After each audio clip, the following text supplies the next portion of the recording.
ओम श्री लक्ष्मी नारायण जी नमः। सुख सागर नवा सकंद 14वां अध्याय। चंद्रवंशी राजाओं की कथा। सुखदेव जी ने कहा, हे राजन, अब हम चंद्रवंश कुल की उत्पत्ति कहते हैं, सुनो। नारायण जी के नाभि कमल से प्रथम ब्रह्मा उत्पन्न हुए और ब्रह्मा के नेत्र से अत्रि मुनि ने जन्म लिया। उनसे चंद्रमा उत्पन्न हुए जो ब्राह्मण, तारागण, औषधि और वृक्ष आदि के राजा हुए। उन्होंने बृहस्पति जी को गुरु बनाकर राजसूय यज्ञ आरंभ किया। उस यज्ञ में बृहस्पति जी की स्त्री तारा को, जो अति सुंदरी थी, छल करके छीन लिया। जब तारा के लिए दैत्यों ने चंद्रमा की ओर और देवताओं ने बृहस्पति की ओर सहायक होकर आपस में महायुद्ध किया, तब ब्रह्मा की आज्ञानुसार चंद्रमा ने बृहस्पति जी की स्त्री दे दी। चंद्रमा के वीर्य से तारा की गर्भ रह गया था। जब बृहस्पति के क्रोध करने से तारा ने अपना लड़का गर्भ से गिरा दिया, तब उस बालक का रूप देखकर बृहस्पति जी ने चाहा कि यह बालक हम ले लें, और चंद्रमा ने इच्छा की कि यह मैं लूँ। जब उस बालक के लिए फिर बृहस्पति और चंद्रमा से झगड़ा होने लगा, तब ब्रह्मा ने तारा से पूछा कि यह बालक किसके वीर्य से है। तारा ने चंद्रमा का वीर्य बतलाया। इसलिए ब्रह्मा की आज्ञा से वह पुत्र चंद्रमा ने पाकर उसका नाम बुध रखा। बुध के इला नाम की स्त्री से पुरुरवा नामक बेटा बड़ा प्रतापी, तेजस्वी और सुंदर उत्पन्न हुआ। राजा पुरुरवा के यश, बल और धर्म की बढ़ाई उर्वशी अप्सरा ने इंद्र की सभा में सुनी थी। जब एक दिन उर्वशी अप्सरा मित्रावरुण के तप करने के स्थान पर जा निकली और उसका रूप देखकर मित्रावरुण का वीर्य गिर पड़ा, तब मित्रावरुण ने शाप दिया कि तूने हमारे स्थान पर आकर मेरे तप में भंग किया है, इसलिए तू मृत्यु लोक में जाकर रहे। जब वह अप्सरा उस शाप से भूलोक में आई, तब वह राजा पुरुरवा के पास रहना विचार कर उसके बाग में गई और एक जड़ाऊ हिंडोला वृक्ष से लटकाकर झूलने लगी और 2 गंधर्वों को भेड़ा बनाकर अपने साथ रखा था। जब राजा माली से उसका समाचार पाकर बाग में आया, तब उर्वशी अप्सरा का रूप देखकर उस पर मोहित हो गया। राजा ने हट करके उर्वशी को अपने पास रहने के लिए कहा। वह महासुंदरी बोली, हे राजन, तुम 3 बात की प्रतिज्ञा करो तो मैं तुम्हारे पास रहूं। राजा बोले, जो तुम कहो सो करूं। उर्वशी बोले कि एक तो मेरे दोनों भेड़ कभी दुख ना पावे, दूसरे नित्य नवीन धृत भोजन को देना, तीसरे कभी अपने इंद्रिय नंगे होकर मत दिखलाना।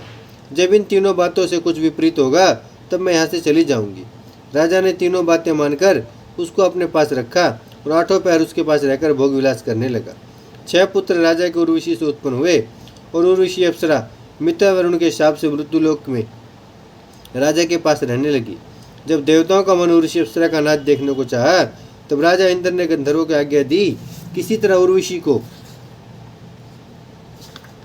यहाँ लाना चाहिए। जब गंधर्वों ने जाकर उर्वशी से कहा कि तुझे इंद्र ने याद किया है, तेरे बिना इंद्र की सभा में शोभा नहीं होती, यह वचन सुनकर उर्वशी बड़े हर्ष से चलने के लिए तैयार हुई। तब गंधर्वों ने उर्वशी की आज्ञा अनुसार अपनी माया से नया धृत बदलकर पुराना धृत उर्वशी को खिला दिया और रात को गंधर्व लोग उर्वशी के दोनों बेड़े चुराकर आकाश में ले उड़े। उस समय उर्वशी ने राजा पुरुरवा को, जो उसके पास सोया था, जगाकर कहा कि मेरे दोनों भेड़े को चुरा कर लिए जाता है, तुम जल्दी छीन ले आओ। तुम भी अपने को शूर समझते हो, तुमसे तो स्त्री भली होती है। यह वचन सुनकर राजा घबराकर भेड़ों के पीछे नंगा उठ दौड़ा।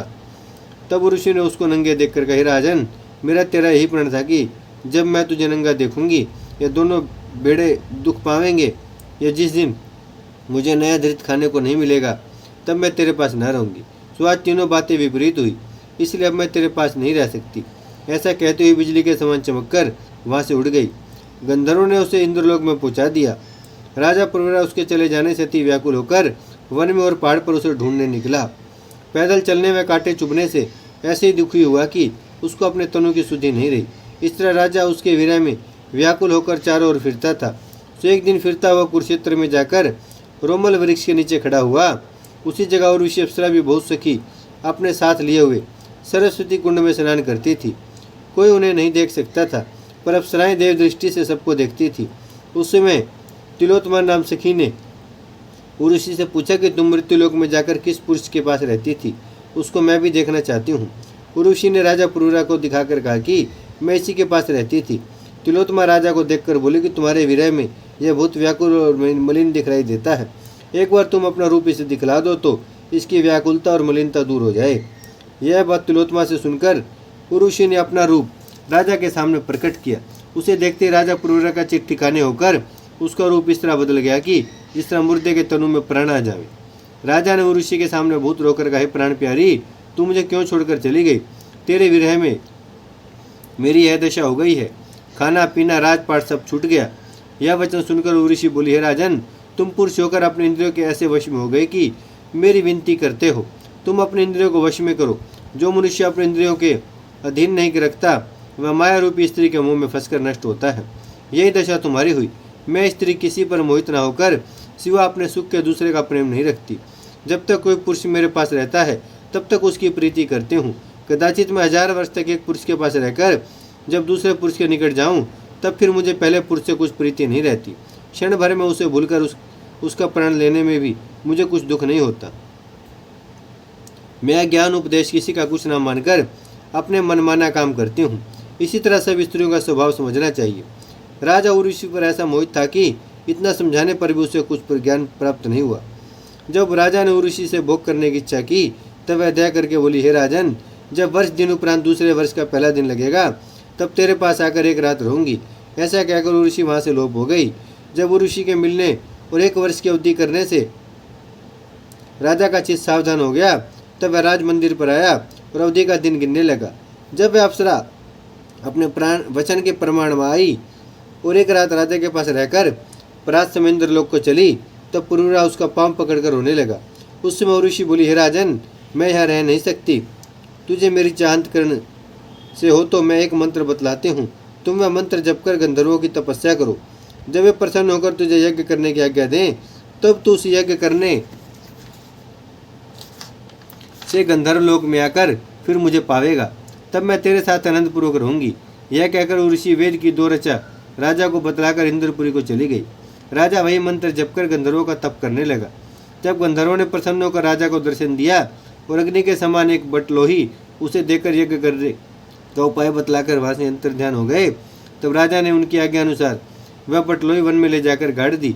जब उस बटलोही में से एक वृक्ष पीपल और शमी का मिलकर उगा और राजा ने वे दोनों लकड़ी रगड़कर उसमें से आग निकालकर यज्ञ किया तब राजा को इतना बल हुआ कि वह गंधर्व लोक में जा बसा। गंधर्वों के देने से फिर उर्वशी को पाकर उसके साथ आनंदपूर्वक रहने लगा। ओम श्री लक्ष्मी नारायण जी ने भजमन नारायण नारायण नारायण श्रीमन्नारायण नारायण नारायण लक्ष्मी नारायण नारायण नारायण सत्य नारायण नारायण नारायण भजमन नारायण श्रीमन्नारायण लक्ष्मी नारायण सत्य नारायण भजमन नारायण नारायण नारायण। भागवत महापुराण की जय, लक्ष्मी नारायण भगवान की जय, गौ माता की जय, गंगा